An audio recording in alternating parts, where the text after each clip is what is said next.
এবারে দেশের বিভিন্ন জায়গার আরো কিছু খবর নিয়ে রয়েছে একটি ডেস্ক রিপোর্ট। ঝিনাইদহ ৪ আসনের সংসদ সদস্য আনোয়ারুল আজিম আনারের হত্যাকারীদের শনাক্ত ও তাদের শাস্তির দাবিতে মানববন্ধন করেছেন বিশ্ববিদ্যালয়ের শিক্ষক ও শিক্ষার্থীরা। কালীগঞ্জের সলিমুল্লাহ মাধ্যমিক বালিকা বিদ্যালয়ের সামনে বক্তারা হত্যাকারীদের দ্রুত শাস্তির দাবি জানান। ঝালকাঠির নলছিটিতে ঘূর্ণিঝড় রিমালে ক্ষতিগ্রস্ত পরিবারের মাঝে ত্রাণ বিতরণ করা হয়েছে। পৌরসভা চত্বরে ১,০০০ পরিবারের মাঝে ১০ কেজি করে চাল বিতরণ করেন আওয়ামী লীগের উপদেষ্টা পরিষদের সদস্য ও সাবেক শিল্পমন্ত্রী আমির হোসেন আমু। ময়মনসিংহ বিভাগের প্রথম ধাপের ৮টি উপজেলার চেয়ারম্যান, ভাইস চেয়ারম্যান ও মহিলা ভাইস চেয়ারম্যানদের শপথ পাঠ করানো হয়েছে। দুপুরে বিভাগীয় কমিশনারের কার্যালয়ে শপথ পাঠ করান বিভাগীয় কমিশনার উম্মে সালমা তানজিয়া।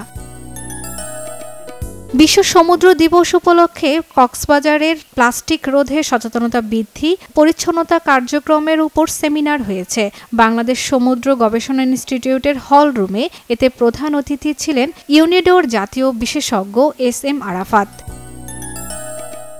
রংপুর জেলা স্কুল ও সরকারি বালিকা উচ্চ বিদ্যালয়কে প্লাস্টিক মুক্ত ক্যাম্পাস ঘোষণা করা হয়েছে।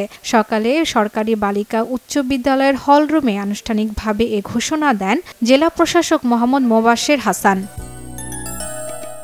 নরসিংদীর ৫০০ দুস্থ মানুষের মাঝে প্রধানমন্ত্রীর ঈদ উপহার হিসেবে চাল, ডাল, তেল, চিনি ও সেমাই বিতরণ করা হয়েছে। সকালে মুসলিউদ্দিন ভূঁইয়া স্টেডিয়ামে এর উদ্বোধন করেন জেলা প্রশাসক ডক্টর বদিউল আলম। জামালপুরে অর্থনৈতিক শুমারির ২ দিনব্যাপী প্রশিক্ষণ কর্মশালা হয়েছে। বেসরকারি সংগঠনের উদ্যোগে এ কর্মশালার উদ্বোধন করেন জেলা প্রশাসক শফিউর রহমান। ঠাকুরগাঁয়ে জাতীয় দক্ষতা উন্নয়ন অবহিতকরণ শীর্ষক কর্মশালা হয়েছে। জেলা প্রশাসক সম্মেলন কক্ষে এ সভা হয়। নীলফামারীতে ৩ ফসলি জমি উদ্ধার ও স্থানীয়দের বিরুদ্ধে করা মামলা প্রত্যাহারের দাবিতে সংবাদ সম্মেলন করেছেন ভুক্তভোগীরা। ডিমলার কুটিরডাঙ্গা এলাকায় ঘণ্টাব্যাপী কর্মসূচি হয়। গোপালগঞ্জে উচ্চ ফলনশীল আউশ ও আমন ধানের জাত নিয়ে কৃষক প্রশিক্ষণ হয়েছে। এতে জেলার ৩ উপজেলার ৫০ জন কৃষক ও কৃষানী অংশ নেন।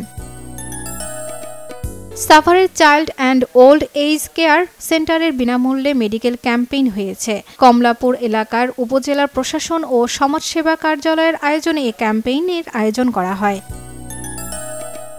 ভবিষ্যৎ তরুণদের বিশ্বমানের নাগরিক হিসেবে গড়ে তুলতে সবাইকে এগিয়ে আসার আহ্বান জানিয়েছেন বিশিষ্ট শিক্ষাবিদ প্রফেসর ডক্টর মোহাম্মদ কায়কোবাদ। ময়মনসিংহের ভালুকায় ব্রিটিশ বোর্ডিং স্কুল চেইন হেলিবাড়ির উদ্বোধন শেষে তিনি একথা বলেন।